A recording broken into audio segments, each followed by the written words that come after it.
So on today's Small and Supercharged podcast, we are joined by the very lovely Jane Pike, who you may know as Confident Rider, all the way from New Zealand.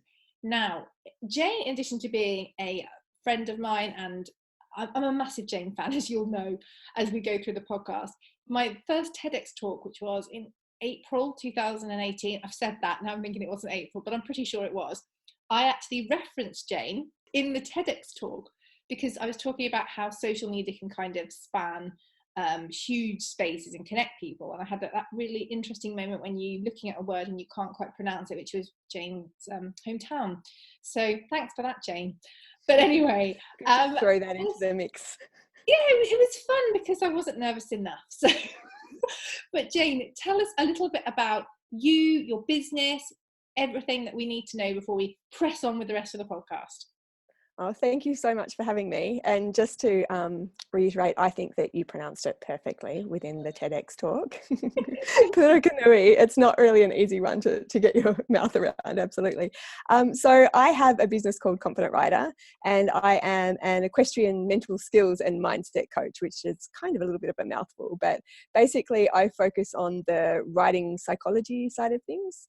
The tagline is mindset, confidence, and emotional resilience. So anything related to that, to how it is that we manage ourselves, to getting ourselves to a place where we can really show up for our horses in the best way possible, and moving through any performance blocks. All of those sorts of things are things that I work with on a regular basis.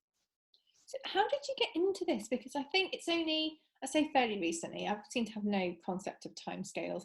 But until fairly recently, I believe, we were much more about the kind of the riding, the what you do in the saddle, the the communication with your horse, very much on a physical level. But quite recently, I keep saying that, we're paying a lot more attention to the way that we think and how that influences what we do. So how did you get into that? Because you've been doing this for quite a while, haven't you? I have, yeah. And it's really interesting that you say that, because there has been a whole paradigm shift away from what I call transactional horsemanship, which is, we ride our horses to get a specific result and they serve a purpose for us that meets our end goal, towards a more transformational approach where we recognize that in order to really get to this place where we have a partnership and a relationship with our horse, which is beyond just us winning a ribbon or, being able to jump a clear round, then we have to be really considerate about what it is we are bringing to the equation. And when you understand the motivations of the horse and their behavioural motivations, to use that word again, but, when you understand more about where it is they're coming from and the level of sensory acuity that they have, in terms of what it is that they can pick up off us, you then can't unknow how much influence you have in terms of affecting the experiences that you have together. And I think that anyone who's ridden recognizes that if you are nervous or anxious or fearful in some way, how easily that is transmitted to our horses. So yeah, there's definitely like a ground shift of understanding, and I think that that's happened generally as well, not just in the horse world, but really coming into a place where you recognize how it is you can create your own experience, how powerful your focus is, just how powerful you are in determining the outcomes that you create, and that's spilled over to the horse world as well. Which is brilliant, actually. I know that I've got quite an interest in mindset, obviously not as much as you have. I'm kind of like a reader about it and a thinker about it, but you are actually a teacher and a studier and you know all about it. But it is amazing that we can change our thoughts. And there's this saying is that you change your thoughts, you can change your world, but it's actually really, really true. It really is, yeah. So how did you get into this line of work? Well, I grew up in Australia and my parents bred horses, and I showed and competed on the national circuit over there. And my parents were also professional runners, so I came from a competitive athletic family. The main motivation was selfish, really, because I used to get really nervous competing, like run to the toilets before I would go out there and show my horse. So it started as a personal investigation about how it is I could better manage myself. And have a better time when I was out there competing instead of it being such a torture, because it can get to the stage where, you know, if you do get really nervous, it can suck all of the joy out of the experience. And so I remember way back when, as an early teen, reading all of these books about, you know, affirmations and how it is you can manage your mind. And back in the 90s, that was a little bit more, it was less refined. Yeah, it was. And so I went to that place, but it's been definitely not a traditional trajectory. Like, I haven't had a traditional career path in any way. But it started off as personal interest, and then for the course of my 20s, I went in to study yoga therapy and breath work, and I did a long stint overseas as an emergency aid relief worker and worked in trauma and rehabilitation in different areas which had suffered from natural disaster. And although this seems like a total tangent to what it is that we're talking about, all of those elements have really served me, because I understand how people thrive or otherwise under pressure. There's just all of these facets to a puzzle which is fitted together, and it's come over the last 10 years to this place where now all of these experiences that I've had have really taught me so much about how it is we manage ourselves. And so the fusion of that for me came together with when I reintroduced horses back into my life, where I, you know, got to a place where I was living in one spot and decided that I, you know, really wanted to take riding back up, that the way that I had done it previously wasn't necessarily working for me anymore, like the traditional model of how we approach things. And so I just went down the rabbit hole of learning how to better understand my horse, and then recognizing the role that I had in influencing their experience of reality. And from that place, it kind of like became what it is now. So you did all that work yourself, and then you've worked with some quite high profile riders, haven't you, in helping Yeah. them from a performance point of view? Because obviously there's confidence, but there's also performance, and they're not, well, I imagine there are massive crossovers, but they're kind of a different outcome, aren't they? Because you do the two. Yeah, it really, there's two main riders or groups of riders, if you want to start to categorize people that I work with. There's those of us which are riding as part of our passion and hobby. So it's something that we do at home. We have families. We might have competitive aspirations, but we may not. And then there's the obvious things which come up in relation to that. Anxiety, nerves, lack of confidence, all of those sorts of things. And then there's the other side of it, which is, I'm already doing this well, but how can I do this better? Or I'm not experiencing the same results in competition as I am in training, or I've hit a plateau and I don't know why that is. So those two groups tend to be the main two areas that I'm working with. And the crossovers are actually huge within both of those, because it's like, people, you know, if you're looking at a professional rider, for instance, or a rider who is competing on a regular basis, and you yourself are what you might describe as a happy hacker, you think that the things that they are experiencing and undergoing are very different to what it is that you're actually experiencing. But the challenges we face as humans, you know, are so similar. It's just a matter of where it is we're putting our focus and how it is they're showing up for us. So yeah, there's definitely distinct groups, but the processes are surprisingly similar when it comes to negotiating what it is that's coming up. And do you find as well that works in non-horsey life as well? You're saying that obviously if you're a competitive or a professional rider, and if you're an amateur rider, they're very similar. But do you find that, because obviously you work with quite a number of people in your Joyride program, and I'm sure they also have personal issues that you've said that come up as well. So do you find that people that lack confidence in their normal everyday life have the same issues on a horse, or how does it kind of translate between everything? Yeah, it absolutely does. I'm of the personal belief that you can't separate out life and riding. Like, how it is you're showing up in your life will be mirrored in terms of how it is you show up on the ground and in the saddle with your horse. Obviously, there are specific elements that we take care of when it comes to the horse side of things, because, you know, if you are riding a bike or playing golf, you aren't dealing with a conscious being who has their own thoughts about life and how it is they want to express themselves. So the process can be a little bit more linear and black and white when it comes to those kind of sports or recreational pursuits. But when it comes to riding, obviously there are a whole host of different elements that we have to take into consideration. So on the one hand, we have the mindset and the skill set of the rider, and those two things are very separate components. So your confidence level or your mindset level is really referring to the amount of resourcefulness you have to be able to feel like you can negotiate what comes up in the moment. Your skill set is more related to your competency level. And that means that I feel like when I'm presented with this situation or wanting to get to this place, I have the actual skills to be able to do that gymnastically and otherwise with my horse.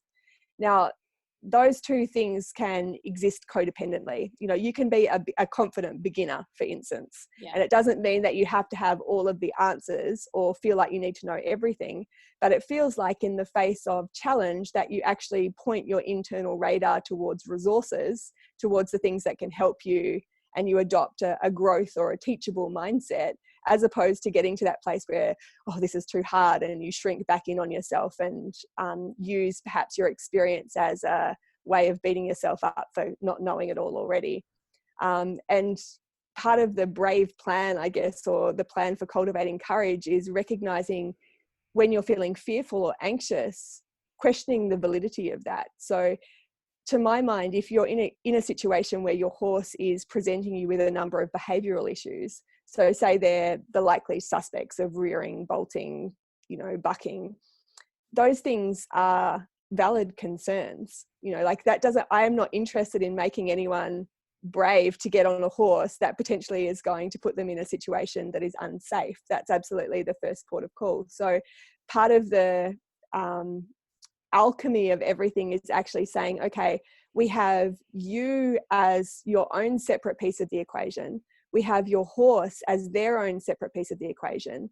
Are you able to emotionally manage yourself? Do you have the skills that you need to be able to bring the best deal possible to your horse?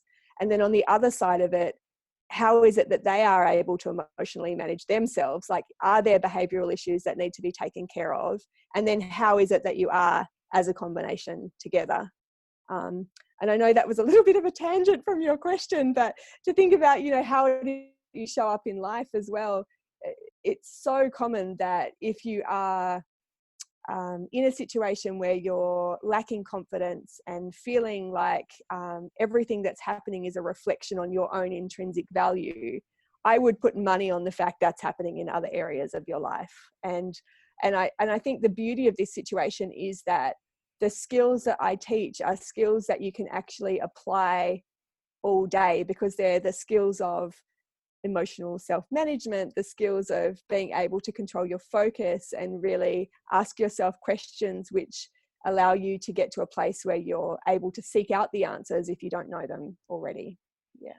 Do you find that people in your group do report a kind of improvement in different aspects of their life when they are in your, because obviously anyone can sign up to a membership platform, it's actually taking part in the membership platform, doing the different pathways that you've got within it.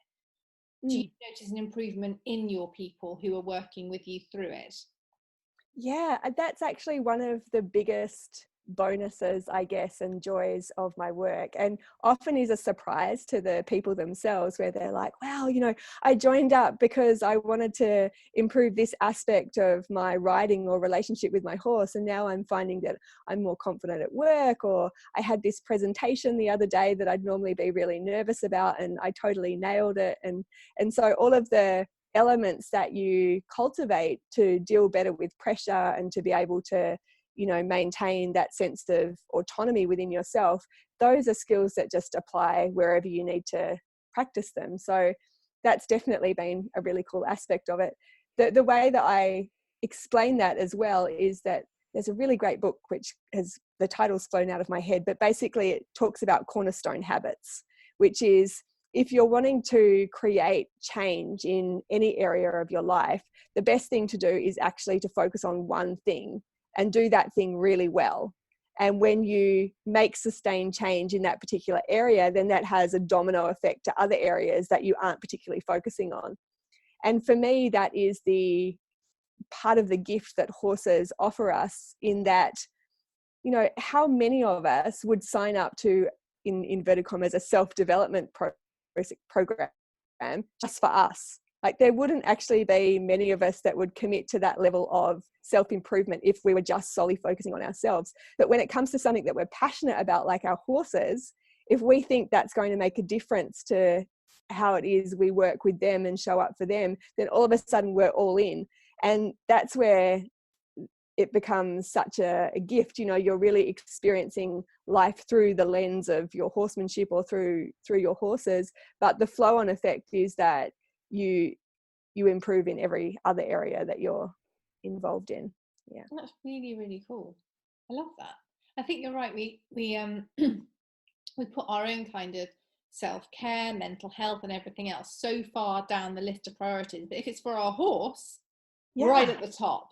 Yeah, exactly. I mean, even just thinking about what you do and the amazing work you do, having your own business is really the biggest self-development program you can ever go through. You know, like, you are required to put yourself out there in ways which you may not consider. And if you think about, if you practice that really diligently, how that affects other things, you know, like just your ability to feel different about yourself and present in different ways. Yeah, and I think that's a really good point. So when I introduced you and we were taking the mix slightly about me trying to pronounce where you live, when I did my first TEDx talk, I was literally like, I was there going, why have you done this? You're not good at public speaking. Well, I wasn't saying out loud because, you know, you don't want to get those looks, do you? But that little voice in my head was chatting and going, you don't do public speaking. I have a name for that, Rhea, the itty bitty shitty committee. Well, mine was like fully assembled, going for it, going, you don't know what you're doing. You're going to forget everything. And I was like, this is not helpful at all. It was awful. But then I just had this moment. I thought, right, so if what the committee's saying is true, and I go up there and I forget everything I've got to say, and I make an absolute fool of myself, what's actually going to change in my life? And I realised it was nothing. Yeah. I'd still go home and see my husband and my children and they'd still be fine. Like, what I did, my performance, I'm not doing like anything dangerous, you know, it would still be fine. I'd still wake up the next morning and go to work and still have my clients. So actually, when I realised it didn't matter at all, easy. And then, so true, that's great. Well, I'm not sure if it's like the best way to do it. I kind of went with it'll be fine, because if it's not, it doesn't matter anymore. Which sounds really bad, because it did mean an awful lot to me, and I think I'd built it up so much. And I just had this kind of, yeah, but if it all goes wrong, it doesn't actually matter, rather than me thinking it's going to go wrong, and then it would have probably gone wrong. Yeah, it's interesting because one of the things that I discuss quite a lot is this relationship between belief and outcome, because often it seems so intangible that we think, well, how is that really affecting the results that I'm getting? Like, how is my level of self-belief actually making a difference? And the way that I think about it is that if you have, say for instance, you go into the TEDx conference, let's use that as an example, and your internal voice is telling you, what are you doing here? You're useless. Like, nobody's going to want to listen to this. You don't have anything of value to say, which is, you know, quite common conversations for most of us to entertain, perhaps before we hit record on a video or anything which is challenging us outside of our comfort zone. And so the decisions that you make off the back of that, so say you're standing on the platform and all of a sudden you stuff up the initial entrance to the initial introduction rather to your talk. So if your belief system is like, what's the point? Why am I even here? Then the decision you make off the back of that and the amount of effort you invest is very different as compared to if you're like, I can do this, it doesn't matter, let's just make a little bit of a joke out of it and start again. You know, it takes you in two completely different directions. So if you're using everything that happens in your experience as evidence of your lack of worthiness or your lack of good enoughness, it's super easy to find that. I mean, what we seek out, we easily collect. And if you change your internal compass towards actually thinking about what is working, then conversely, it's easy to collect evidence in that direction also. And that evidence collection really affects how it is you feel about yourself. So the decisions that you make, you know, like even the opportunity to do a TEDx talk, it has to come from some level of self-belief that you can do it. Because if you don't have that, then you would perhaps say maybe next year or not right now, and you say no to that opportunity. Whereas, you know, that actual decision to say yes to something, even if you're not quite sure, has to be coming from a place where you feel like maybe this is possible for you. So it's that seed point. No, it is. I mean, I kind of I said I'd do it because I didn't think I could, and I thought it would be quite fun to push myself a bit. And then as soon as I said yes, the committee started going, you don't do public speaking. Remember that last time you did public speaking and it was really bad? It wasn't even that bad.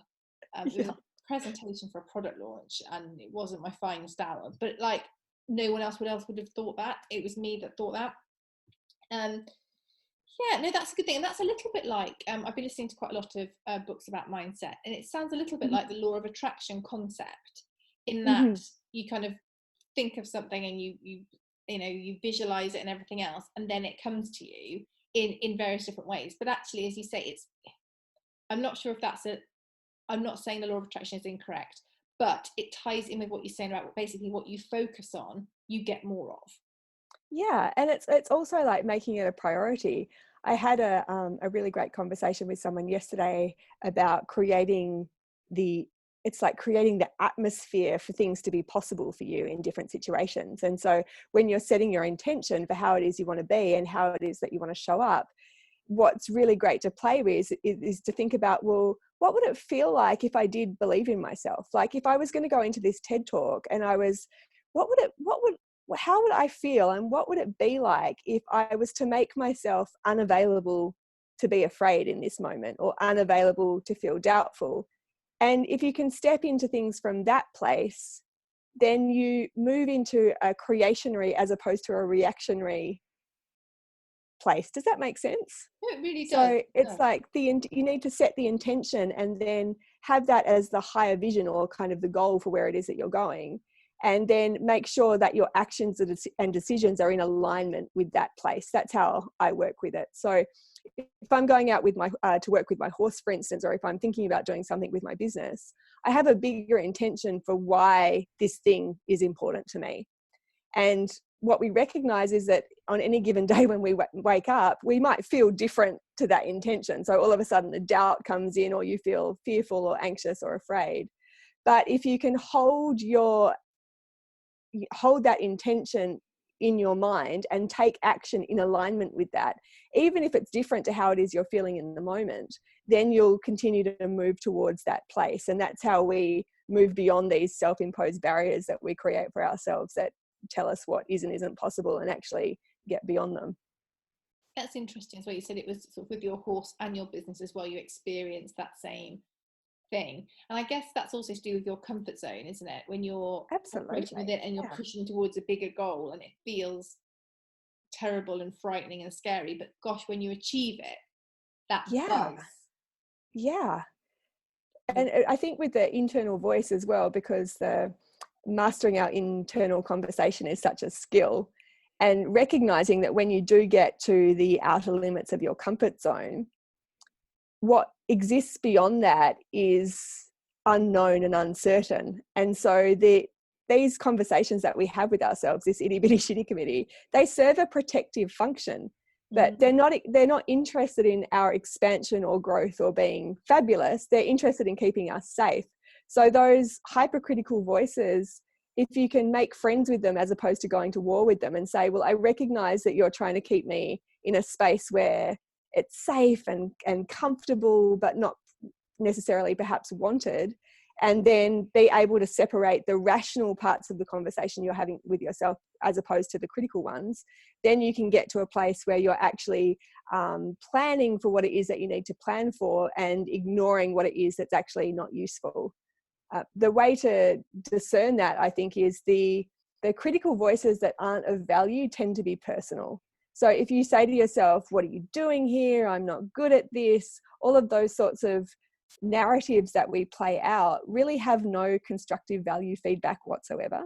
And those are the voices that you can recognize as something that you can push aside and reacquaint yourself with that intention that we talked about earlier. But if you think about there are other voices that we have that, you know, in response to the TED Talk, for instance, you might have one set of voices which is saying, oh, what am I doing? I don't do public speaking, like you say, like this is beyond me.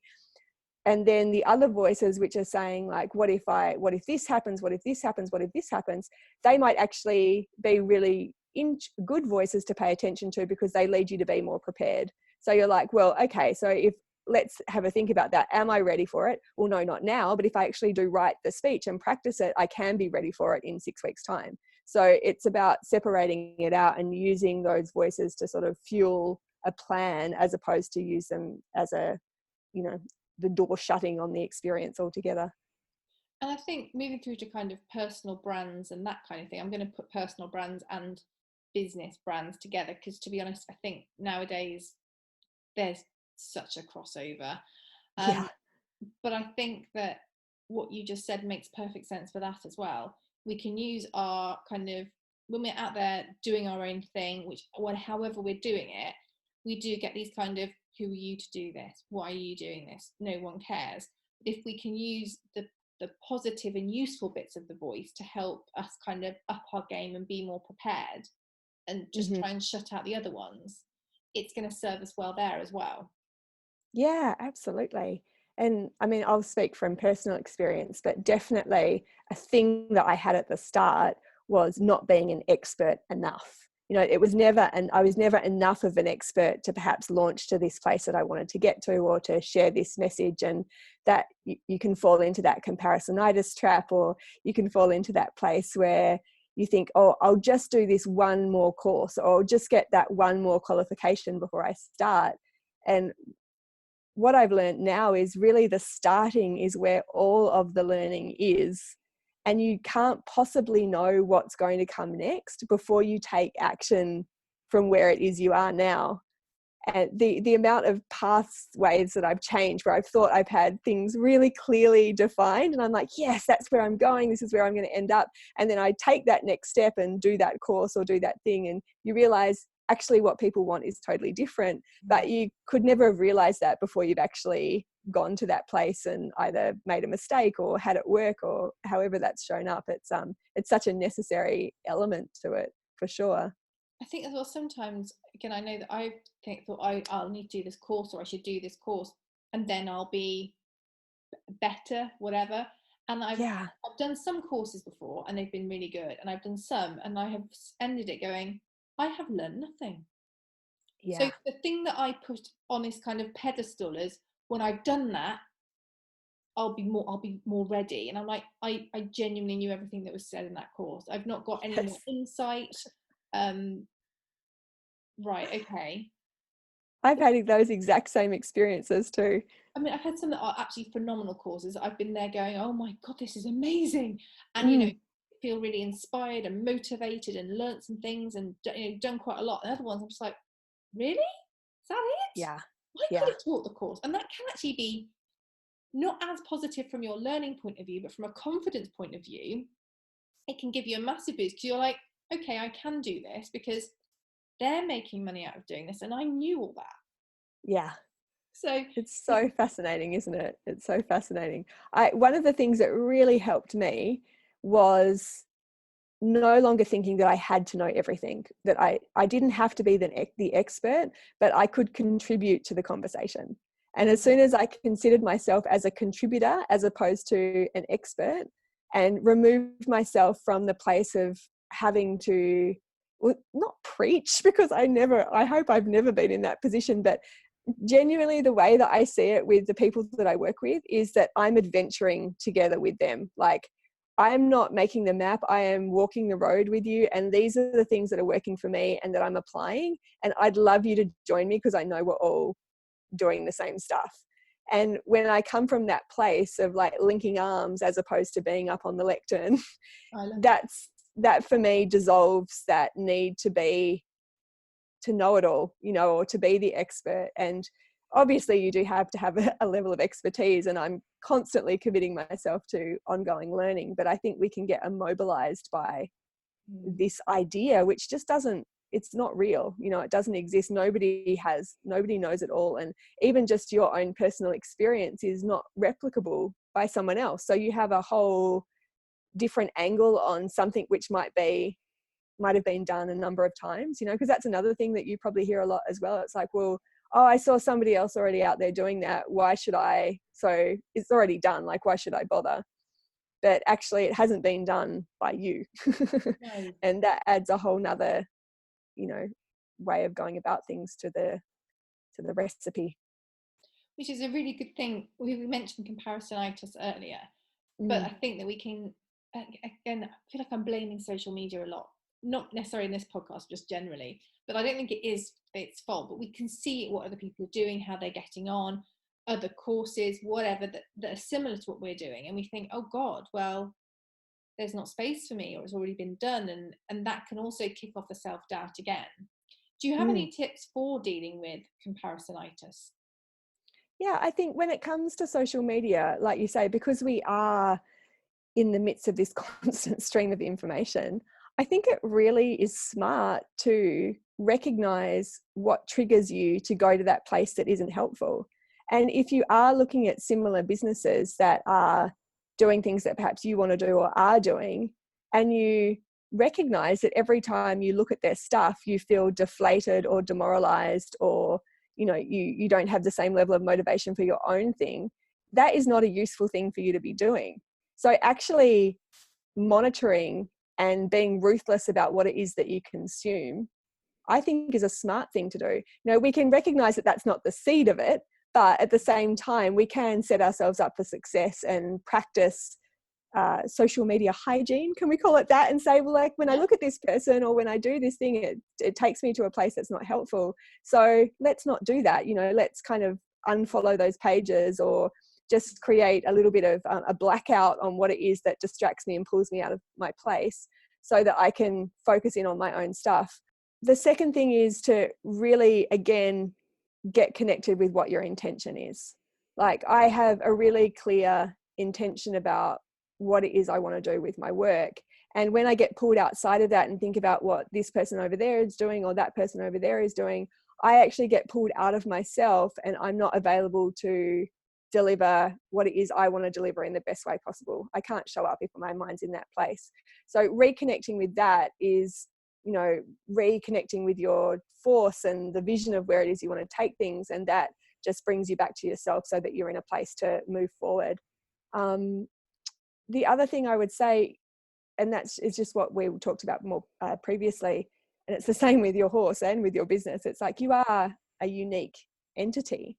Like, Rhea Freeman can't be produced by Jane Pike, you know, like that's just not possible. I can't say the same things that you would say because I don't have the same background, the same experience, the same filter system that is looking at things and presenting them in a way that only you can do. And so if you just step back from that place and say, you know, what's my intention?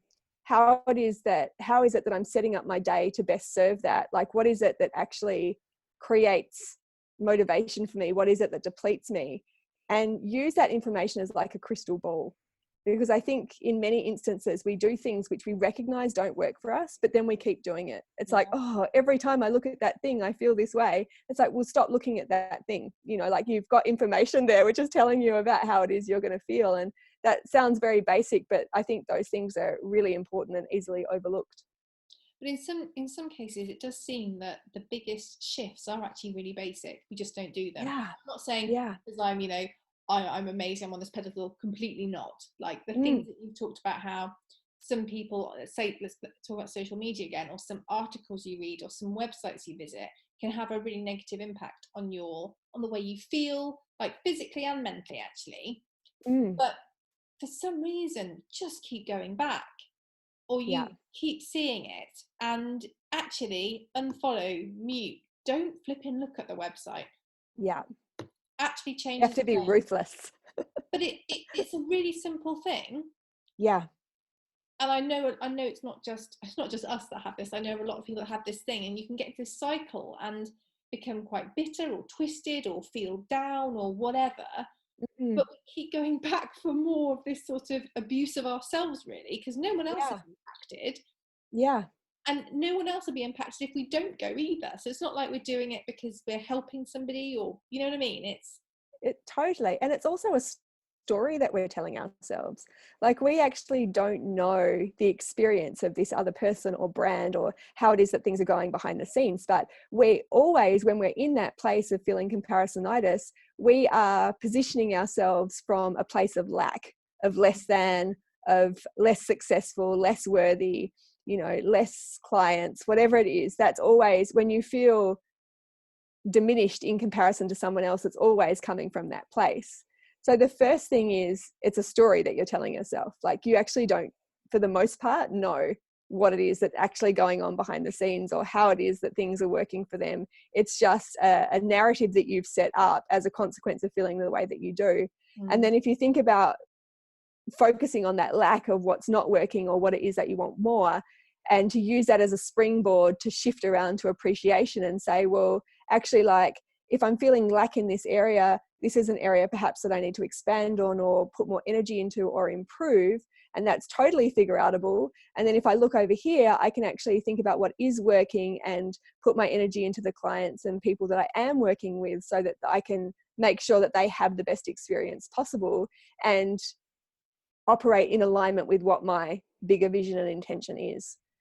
Because when you start out, I think before you get that momentum, or even further down the line, it is easy to get pushed off the track by these outside shiny things, and if you can stay in alignment with yourself and just keep acting and making decisions in accordance with that, then it builds up cumulatively over time.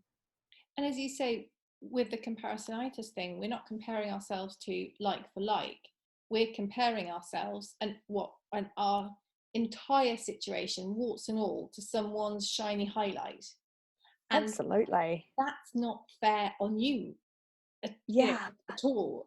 It's like looking at a car without realizing the engine's scrapped. It's not the same thing. Yeah. And it doesn't do ourselves any favors at all. No, I think too that the thing that I found that I'm really mindful of is that it can take a while to find your own voice.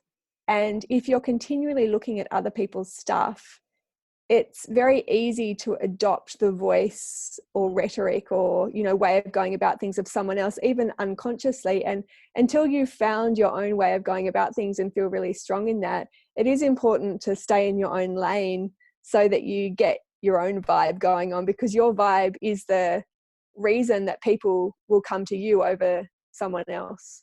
One of the things that I picked up, I can't remember, it was another book that I read. I'm terrible. I'm like referencing things that I'm unable to reference. So I'm like, in this amazing book that I read, which I can't tell you the title of, it was about, exactly, about making your message very much for a specific person. So I know when I started, I tried to be for everyone, like it's like I try to be for everyone and I want everyone to like this, and it's just completely impossible to appeal to everyone.